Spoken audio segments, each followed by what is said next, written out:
नमस्कार, मैं हूं आशुतोष और आप देख रहे हैं सत्यहिंदी.com। सत्यहिंदी.com के खास कार्यक्रम आशुतोष की बात में आपका स्वागत है।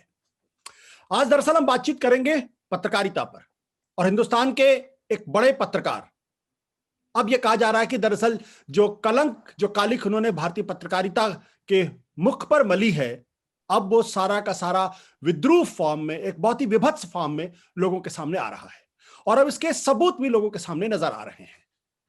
उनका दरअसल आपको मालूम है कि टीआरपी स्कैम, उस टीआरपी स्कैम में उनके फंसे होने की मामला है और इस टीआरपी स्कैम के तहत मुंबई पुलिस ने जो जांच पड़ताल की है, उस जांच पड़ताल में उनकी व्हाट्सएप चैट सामने आई है जिसमें वो बार्क के जो रेटिंग एजेंसी है उसके पूर्व सीईओ से बातचीत कर रहे हैं। इस बातचीत में कई चीजें सामने हैं। सबसे बड़ी बात यह है कि टीआरपी को किस तरीके से मैनिपुलेट करके अपने टीवी चैनल की रेटिंग उन्होंने बढ़ाने की कोशिश की है। यह मैनिपुलेशन का मामला है। लेकिन उससे अलग एक दूसरा राजनीतिक मामला सामने हो गया है। राजनीतिक मामला यह है कि दरअसल दो ऐसे चैट्स उनके मिले हैं जिसके बारे में यह कहा जा रहा है कि राष्ट्रीय सुरक्षा के साथ दरअसल अर्नब गोस्वामी ने खिलवाड़ किया है। यह आरोप कांग्रेस पार्टी बड़ी शिद्दत के साथ लगा रही है। दो चैट, सबसे पहले मैं बता दूं दो चैट है कौन। दरअसल जब वो बार के सीईओ पार्थोदास गुप्ता से बात करते हैं तो एक जगह वो कहते हैं कुछ बड़ा होने वाला है, सामान्य से कहीं ज्यादा बड़ा। ये जो चैट है वो 23 फरवरी की है 2019। 26 फरवरी को बालाकोट का जो सर्जिकल स्ट्राइक है भारत ने किया था, उसके पहले 14 फरवरी को पुलवामा में अटैक हुआ था, आतंकवादी अटैक हुआ था जिसमें 40 भारतीय जवान शहीद हुए थे।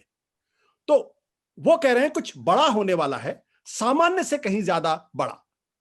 फिर उसके बाद कहते हैं कि पाकिस्तान पर इस बार जो स्ट्राइक होगी, सरकार को पूरा भरोसा है कि वो ऐसा होगा कि लोग खुश हो जाएंगे। और पार्थोदास गुप्ता बड़े खुश होकर कहते हैं अच्छा तो चुनाव स्वीप करेंगे। ये एक बातचीत उनकी नजर आती है और 26 फरवरी को बालाकोट होता है। इसके अलावा एक दूसरा उनका चैट सामने है जिसमें वो कहते हैं attack we have won like crazy. अब इसका मैं हिंदी अनुवाद करने में थोड़ी सी दिक्कत हो रही थी, पहले का जो था वो अंग्रेजी में था, मैंने हिंदी का तर्जुमा किया। इसका मतलब यह है कि जो सर्जिकल स्ट्राइक, जो अटैक हुआ था, जो पुलवामा में भारतीय जवानों पर जो अटैक हुआ था जिसमें 40 लोग मारे गए थे, 40 जवान शहीद हुए थे, उसमें इनकी टीवी चैनल को जबरदस्त फायदा हुआ था, जबरदस्त रेटिंग उनको आई थी। इस बात को वो कहने में बड़े खुश नजर आते हैं। अब इन दोनों चीजों को एक साथ मिलाइए और उसके बाद कई सवाल नजर आते हैं। सवाल सबसे बड़ा यह है कि क्या यह व्हाट्सएप चैट राष्ट्रीय सुरक्षा के साथ खिलवाड़ है? क्या राष्ट्रीय सुरक्षा से संबंधित कोई चीज लीक की गई जिससे कि भारतीय सुरक्षा को खतरा पहुंचता है? दूसरा सवाल यह है, क्या यह पत्रकार का अपना विशेषाधिकार है कि उसके पास जानकारी थी और उसने जानकारी किसी से प्राइवेटली शेयर की? तो क्या यह पत्रकारिता के तकाजे पर आता है? नहीं। तीसरा सवाल यह है, जो आरोप लगाया जा रहा है कि दरअसल ऑफिशियल सीक्रेट एक्ट का यह उल्लंघन है। अगर उल्लंघन है तो उनके खिलाफ कार्रवाई होनी चाहिए। चौथा सवाल यह खड़ा होता है कि दरअसल यह हमला कब होगा, कैसे होगा, किस तरीके से होगा। इस तरीके की जो जानकारी होती है, यह जानकारी अपने आप में बहुत ही संवेदनशील होती है। तो सवाल यह खड़ा होता है कि सरकार के किसी शख्स ने इतनी संवेदनशील जानकारी जिससे भारत की सुरक्षा को खतरा हो सकता है, भारत के जवानों की जिंदगी खतरे में पड़ सकती है, उसको लीक करने का काम किया गया, यानी राष्ट्रीय सुरक्षा के साथ सरकार के किसी शख्स ने खिलवाड़ किया। और चौथा सवाल यह है कि क्या यह जानकारी जानबूझकर अर्नब गोस्वामी को दी गई क्योंकि उनके सरकार से बड़े करीबी रिश्ते हैं, तो मीडिया में उनको फायदा सबसे ज्यादा मिले इस पॉइंट ऑफ व्यू से, ताकि वो तैयारी कर लें। और पांचवा सवाल इसी से जुड़ा हुआ यह है कि भाई क्या यह इसलिए किया गया ताकि मीडिया में जबरदस्त तरीके से प्रोजेक्शन सरकार के इस काम का हो? ये 5 बड़े महत्वपूर्ण सवाल हैं। दूसरा, जो टीआरपी के संदर्भ में उन्होंने बात की है, उसमें सवाल यह होता है कि एक राष्ट्रवादी पत्रकार जो अपने आप को राष्ट्रवादी कहता है, देश के सबको देशद्रोही, गद्दार, जयचंद घोषित करता रहता है, वो पुलवामा में जवानों की शहादत पर दुखी होने की जगह उसको टीआरपी का जखीरा नजर आता है। यह कौन सी पत्रकारिता है? इन्हीं मसलों में करेंगे बातचीत। हमारे साथ इस वक्त बड़े वरिष्ठ लोग जुड़े हुए हैं। हमारे साथ उर्मिलेश जी हैं।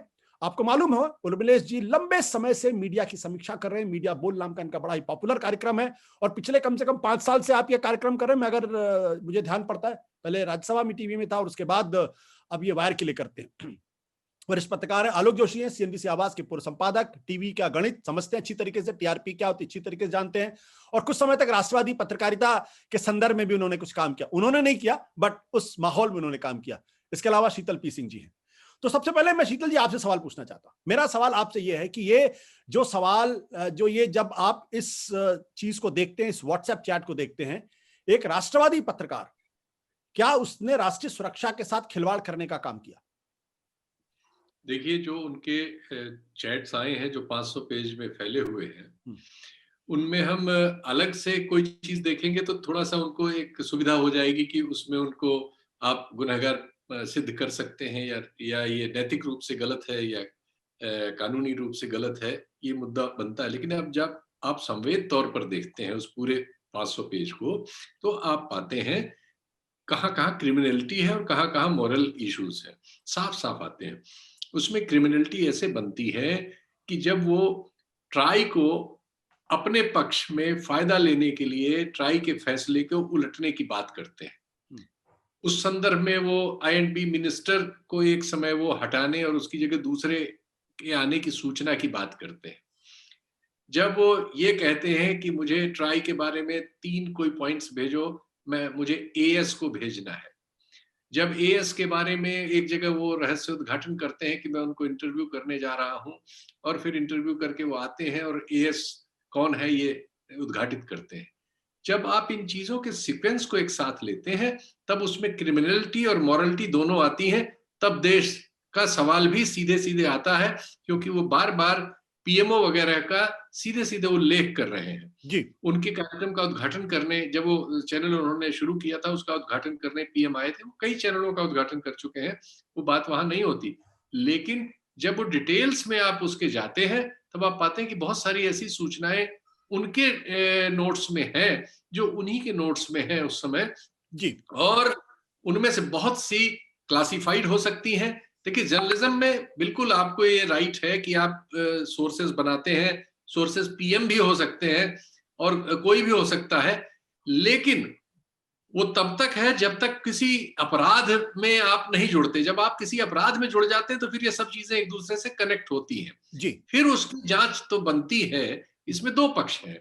एक, कुछ मामलों की जांच हो तब हमें पता चलेगा कि उसमें क्रिमिनलिटी आगे आई है कि नहीं। अभी प्राइमा फेसी इंफॉर्मेशन जो आई है वो संवेद में क्रिमिनलिटी की ओर ले जा रही है, साफ साफ। एक मामले में वो चार्ज है ही है, उस मामले में चार्जशीट में ही वो दस्तावेज लगाए गए हैं। तो एक और क्रिमिनलिटी साबित है, दूसरी ओर नैतिकता का सवाल आता है। अगर हम इसको अलग करके देखेंगे तो हमें उन्हें संदेह का लाभ देना पड़ेगा, क्योंकि पत्रकारिता में बिल्कुल ऐसा होता है कि आपके संबंध होते हैं। कई बार आप डेमोगागरी करते हैं, ज्यादा बढ़ के बोलते हैं अपने लोगों से, और कई बार आप स्पेकुलेट भी करते हैं चीजों को। कुछ इंफॉर्मेशन आपके पास होती है, कुछ आप उसमें जोड़ते हैं, स्पेकुलेट करके चीजों को रखते हैं। वो उनको लाभ संदेह का वहां पे अगर आप अलग करके देखेंगे तो मिल जाएगा। लेकिन जब आप इन 500 पेज के संवेद के साथ उसको देखेंगे, तब उसमें अपराध की कम से कम जांच होने भर का पूरा मसाला है, पूरे तथ्य है, पूरे तर्क है। बिल्कुल। आलोक, आप इसको किस नजरिए से देखते हैं? ये इंफॉर्मेशन किसी थर्ड पार्टी को शेयर करना, एक ऐसा व्यक्ति जिसका इससे कोई लेना देना नहीं है, क्या ये राष्ट्रीय सुरक्षा के साथ खिलवाड़ होगा? क्या ये संवेदनशील जानकारियां उन्होंने लीक की? देखिए, जैसे शीतल जी कह रहे हैं, मेरा ख्याल है बात को वहां पहुंचाना ही होगा कि इसमें क्रिमिनलिटी है कि नहीं है। पहले ये तो तय होना पड़ेगा। जहां तक इस चैट का सवाल है, इस चैट में अपने आप में क्रिमिनलिटी नहीं बनती है, क्योंकि अगर अर्नब गोस्वामी को कोई बात पता है और वो एक तरह से हाँकने के अंदाज में, अपना जलवा दिखाने के अंदाज में पार्थो दास गुप्ता को बताते हैं कि ऐसा भी हुआ, वैसा भी हुआ, ये भी होगा, वो भी होगा। ये कई बार बाजार में जो इस तरह के ऑपरेटर लोग होते हैं जिनको सत्ता के साथ नजदीकी का लाभ मिलता है, कई जगह वो अपने इस एक्सेस का फायदा उठाते हैं, लोगों पर दबाव डालने के लिए इस्तेमाल करते हैं कि भाई मुझे बहुत बड़े बड़े खबरें रहती हैं, मुझे मामूली आदमी मत समझो, मतलब मुझे हल्के में मत लो। तो वहां तक तो इसमें कोई समस्या नहीं है। ठीक है, उनके पास है, पार्थो से बात की तो वो किसी से भी कर सकता है आदमी। जिसकी जुबान लंबी हो गई है या लूज टॉक करने का आदी हो गया, वो कुछ भी कर सकता है। लेकिन इसका जो दूसरा पहलू है, ये जानकारी उन सज्जन के पास आई कहां से? वो अगर क्रिमिनलिटी के साथ एंगेज होता है तो फिर ये वास्तव में राष्ट्रीय सुरक्षा का एक गंभीर मसला बनता है कि उस इंसान को ये पता है कि इस देश में कौन मंत्री बनने जा रहा है, कौन मंत्री हट रहा है, किसकी जगह कौन आ रहा है। बालाकोट का सीधे सीधे नाम नहीं है, लेकिन ये है कि एक कुछ बड़ा होने जा रहा है। क्या बड़ा होने जा रहा है? हमला होगा? नहीं, और भी बड़ा होगा। तो अब और भी बड़ा होगा, आप कह सकते हैं भाई, पत्रकार लोग कल्पना करते हैं हवाई उड़ान में उन्होंने अंदाजा लगा के कह दिया होगा उस वक्त सरकार के बयानों से कि कुछ बड़ा सिग्निफिकेंट चीज होने वाली है। लेकिन हमारे हिसाब से दो देशों के संबंध में सबसे बड़ी चीज हमला ही होता है। अब हमले से बड़ा होगा, इसके दो अर्थ हैं। एक, कहीं कोई योजना बनी जिसमें तय हुआ कि जो हम करेंगे उसको हमले से बड़ा करके दिखाया जाएगा, और वो योजना कुछ लोगों के साथ शेयर की गई। इनको ये उसके एक तरह से प्रतिभागी हैं उस योजना के, जिसमें तय हुआ कि क्या किया जाएगा, फिर कैसे उसे पोर्ट्रे किया जाएगा। अब हुआ सरकार की तरफ से कि आप ऑफिशियल सीक्रेट्स एक्ट के उल्लंघन का मामला बनता है, राष्ट्रीय सुरक्षा के साथ खिलवाड़ का मामला बनता है कि आप इतनी संवेदनशील सूचनाएं कैसे शेयर कर रहे हैं, और ये चीजें जो किसी को पता नहीं होनी चाहिए उन लोगों के अलावा जो इस ऑपरेशन से जुड़े हुए हैं और जिन्होंने शपथ ली है। आप अभी जितनी भी शपथ हो रही है सुन लीजिए जी। ऐसे समय को छोड़ के जबकि ऐसा करना मेरे कर्तव्य के पालन के लिए जरूरी न हो। तो भाई, कर्तव्य के पालन के लिए जरूरी कैसे है? अर्णव गोस्वामी को यह बताना कि हम कोई ऐसा आयोजन करने जा रहे हैं जो कि हमले से बड़ा माना जाएगा, ये तो अपनी शपथ के साथ विश्वासघात है। और मैं अमेरिकन टर्म्स अगर इस्तेमाल करूं, अमेरिका के नियमों में इसे परजरी कहा जाता है। ठीक है। शपथ लेकर झूठ बोलना, इसका अर्थ है आपने जो शपथ ली थी उसका पालन नहीं कर रहे हैं और आप उस कुर्सी पर रहने के लायक नहीं हैं। तो अर्नब तो एक तरह का समझिए, इसमें मोहरा है, प्यादा है, इसमें तो वजीर कौन है, घोड़ा कौन है, ऊंट कौन है, और किस राजा के चारों तरफ बिसात बिछी हुई है, ये सवाल उठना ज्यादा जरूरी है। बिल्कुल। उर्मिलेश जी, ये जो सवाल आलोक जी ने उठाया है, तो एक तो ये कि भाई ऐसा लगता है जैसे कि इंफॉर्मेशन उनसे इसलिए शेयर की गई है कि भाई इसका बड़ा प्रोजेक्शन होना चाहिए, और वो कहता है अच्छा तो चुनाव स्वीप करेंगे, ये बात भी है, और ये भी कहते हैं कि कुछ ऐसा होगा जिससे कि जनता बड़ी खुश हो जाएगी। इसका मतलब ये है कि क्या मिली भगत थी कि ऐसा कुछ कार्यक्रम हो रहा है, हम करने जा रहे हैं, तुम तैयारी 3 दिन पहले कर लो और उसके बाद बड़ा करो ताकि इसका फायदा चुनाव में हो।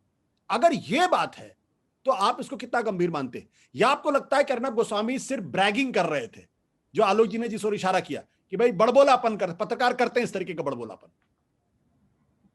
देखिए, अगर सारे के सारे डॉक्यूमेंट देखे जाएं, हालांकि बहुत लंबा चौड़ा है तो मैं सब तो नहीं देख सका, लेकिन जितना मैंने अब तक देखा है उसमें दो बातें मैं कहना चाहता हूं। पहली बात तो ये कि अगर अपने देश में स्वतंत्र पत्रकारिता, मुख्य धारा की पत्रकारिता होती, हमारे देश का जो मुख्य धारा का मीडिया है वो स्वतंत्र पत्रकारिता से अगर वो आइडेंटिफाइड होता या वो माहौल होता, तो ये जो स्थिति सामने आई है, सूरत हाल आया है, उसमें कोई भी स्वतंत्र पत्रकार इस बात के लिए फ्री है कि वो कितनी ज्यादा गहराई से सत्ता के अंदर की खबरें ला सके।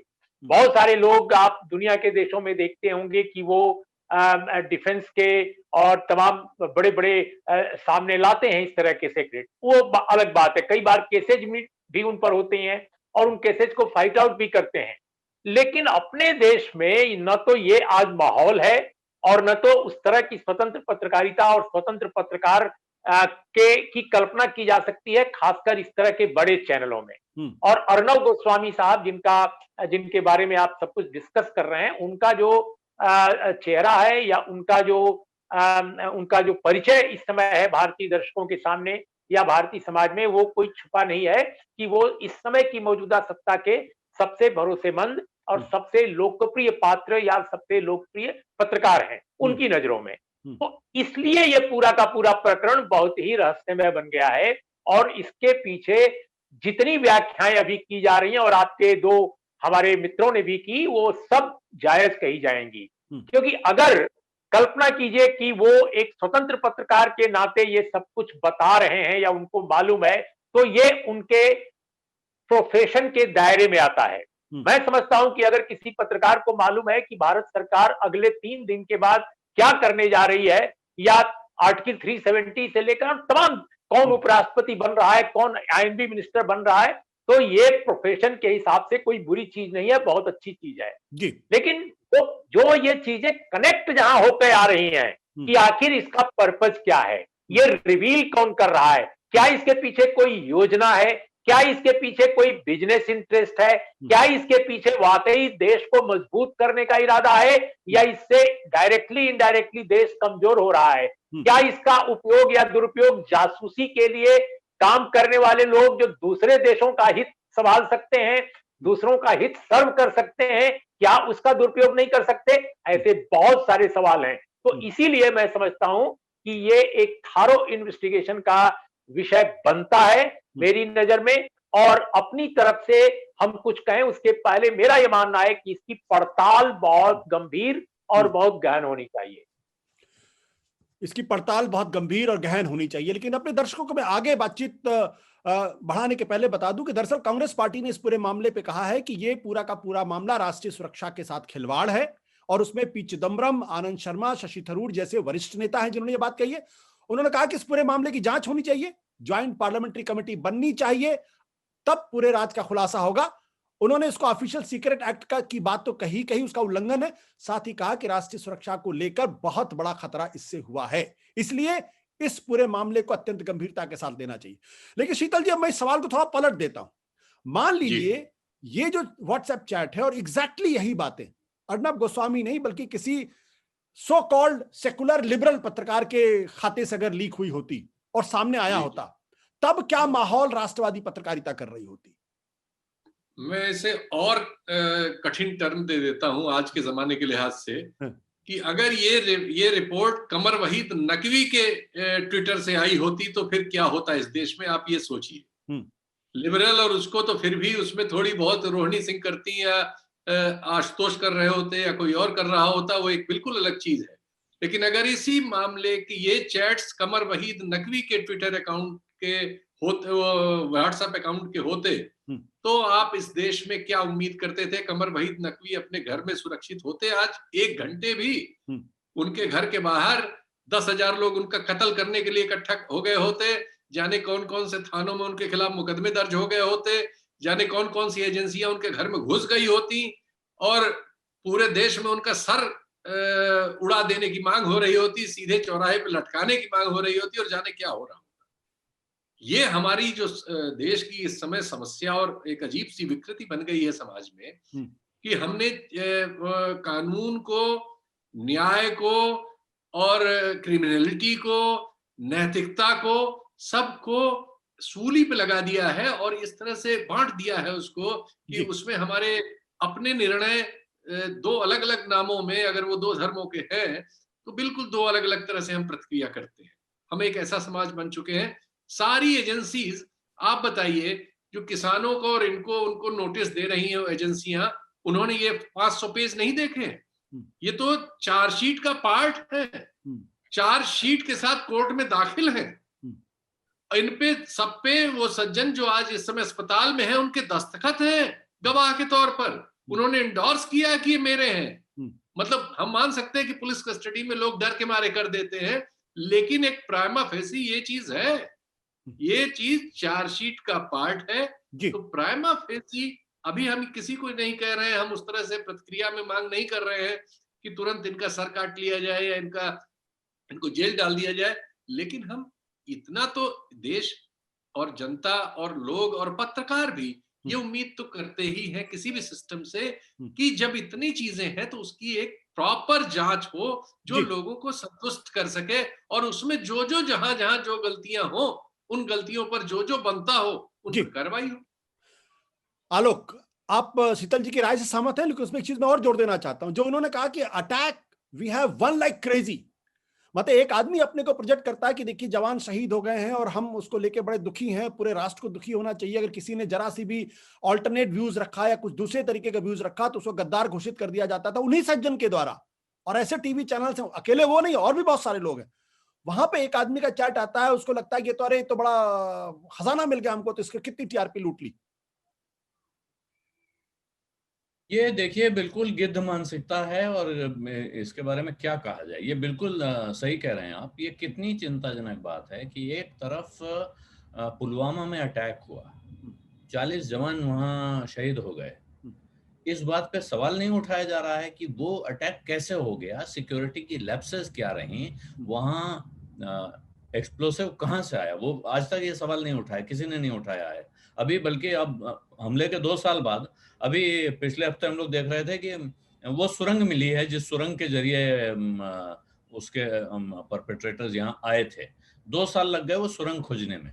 अब पता नहीं इस समय मिलने का क्या कारण हो सकता है। आसपास जो बंगाल का चुनाव है उससे उसका कोई संबंध होता है क्या, ये मुझे नहीं पता है। लेकिन ऐसे दिन हमने सबसे पहले कवर किया। देखिए ये एक व्यक्तिगत बातचीत में होता है कि हम लोगों ने आज सबसे अच्छी कवरेज की, बढ़िया किया, ये ठीक है। लेकिन ये जो चीज कही है वी वन लाइक क्रेजी, ये थोड़ा ये वो मानसिकता दिखाता है कि कौन मरे कौन जिए मुझे कोई फर्क नहीं पड़ता है। और ये मानसिकता आपको उनकी पूरी कवरेज में दिखती है लगातार। वो किसी तरह का धैर्य, कोई जैसे सब्र, वो उसमें कहीं नहीं है। लोगों को शांत करने की कोशिश कभी नहीं है। आग लगाओ, फुट डालो, राज करो, जो कहते हैं ना अंग्रेजों की वो नीति थी, वो इन टेलीविजन चैनलों की नीति हो गई है, आग लगाओ और रेटिंग बटोरो। और ये इसका अप्रतिम उदाहरण है। इसके बाद इनको फॉलो करने वाले बहुत सारे और लोग भी हैं।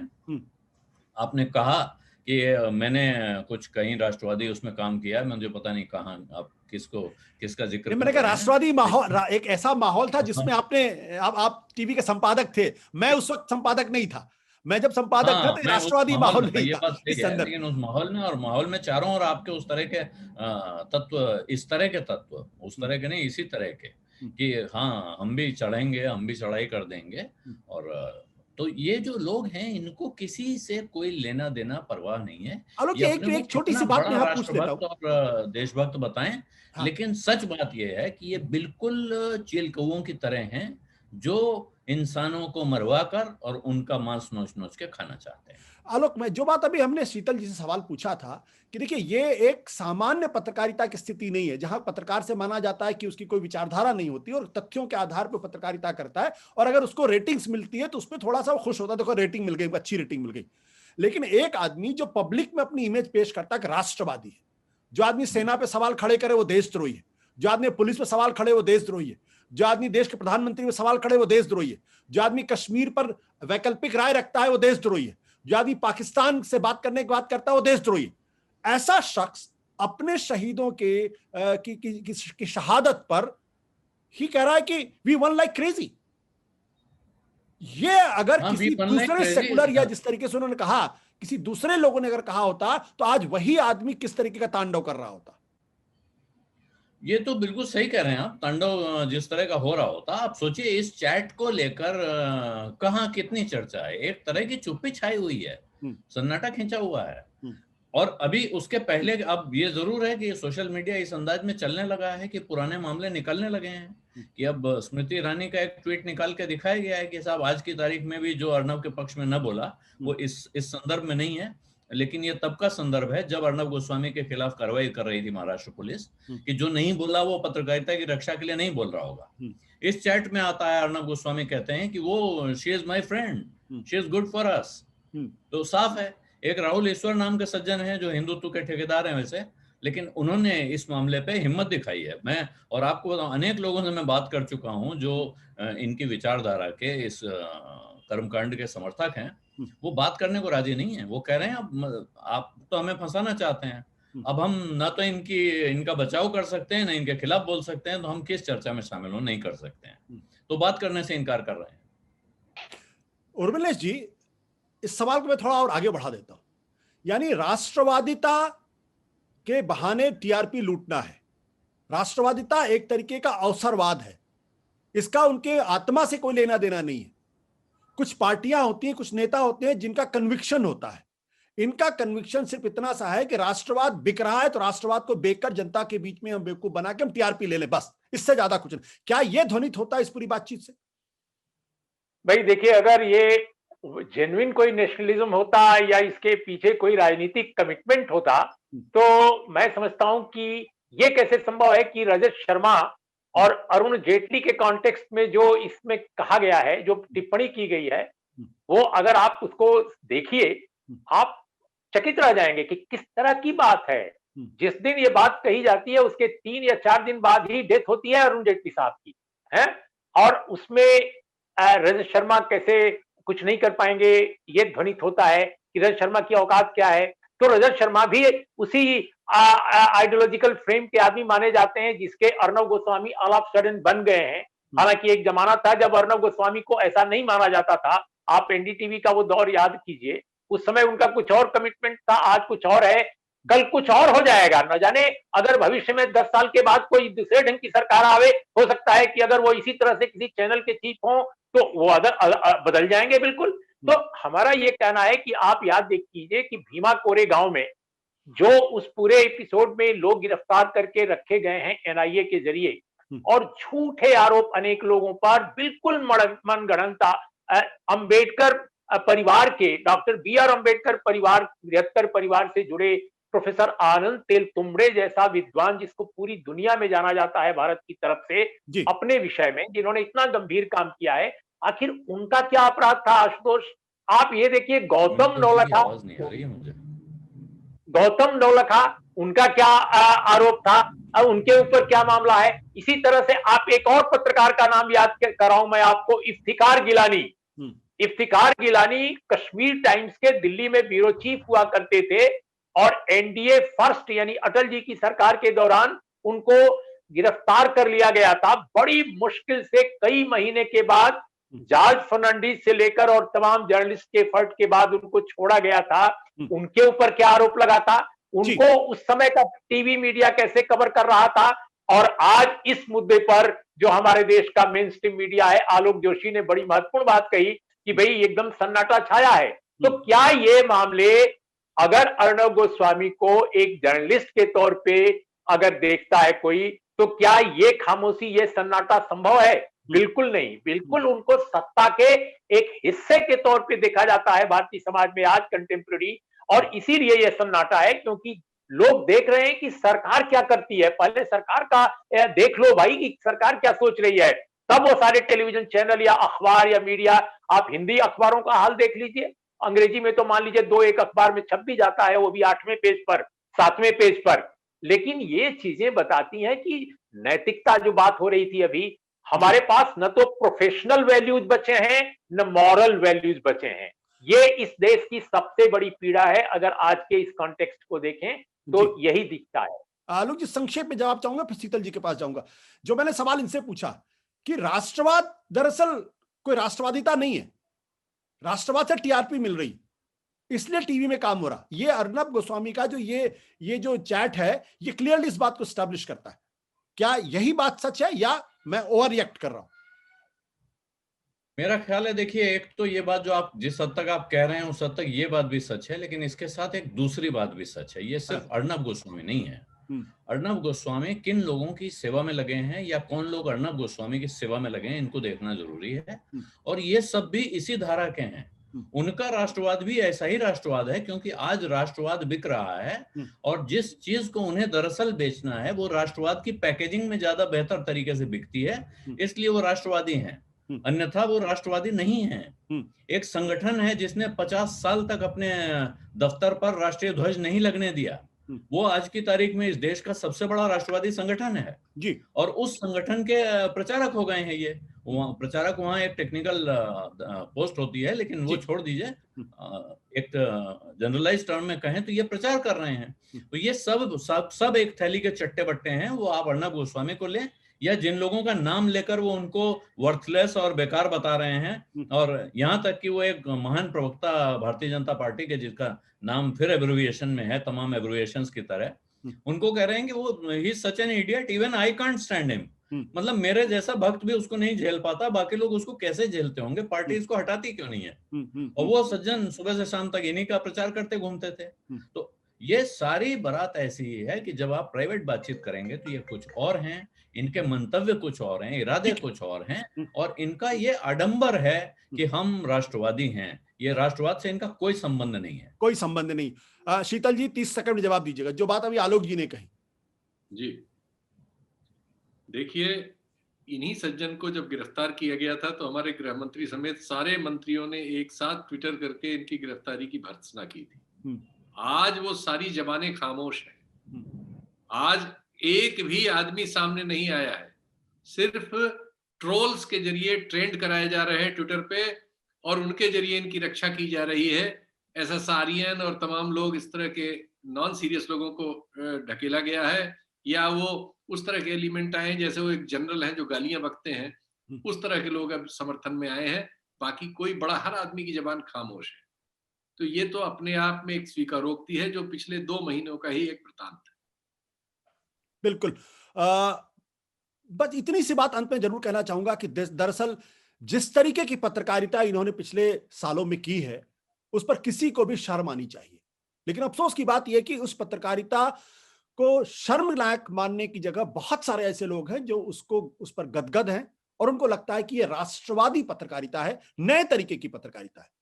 अब जब ये सारा खुलासा सामने आ गया है तो ऐसे तमाम लोगों को जो अपने को राष्ट्रवादी मानते हैं और इनको राष्ट्रवादी मान के एक नायक की तरीके से पूछते थे, उनको भी सोचना चाहिए।